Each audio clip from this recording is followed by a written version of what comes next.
Please ఈ వీడియోని like చేసి సబ్స్క్రైబ్ చేయడం మర్చిపోకండి. ఇంకా ప్రశాంత్కి రామలక్ష్మికి పెళ్లి జరుగుతూ ఉంటే ఇంకా జానకి ఏమో బాధపడుతూ ఈ ప్రశాంత్ దుర్మార్గుడండి, రామలక్ష్మికి అన్యాయం చేస్తున్నానని చెప్పి తమ్ముడి కోసం ఆ శౌర్య చావు బతుకుల్లో ఉన్నాడు, వెళ్ళి కాపాడండి అని చెప్పి ఇంకా జానకి వేడుకుంటూ ఉంటుంది. రఘురామ్ ఏమీ వినకుండా పట్టించుకోకుండా అలాగే ఉంటాడు.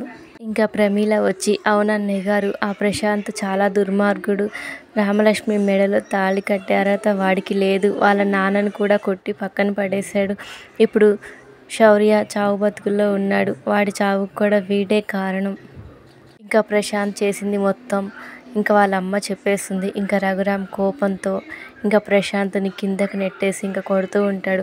ఇంకా పోలీసు వాళ్ళు వచ్చి ప్రశాంత్ని అరెస్ట్ చేసి తీసుకువెళ్తారు. ఇంకా రఘురామ్ రామలక్ష్మి దగ్గరికి వెళ్ళమ్మా, వెళ్ళి నీ శౌర్యాన్ని నువ్వు కాపాడుకో, వెళ్ళమ్మా వెళ్ళు అని చెప్పి ఇంకా రామలక్ష్మిని శౌర్య దగ్గరికి పంపిస్తాడు. Thank you for watching. Please subscribe my channel.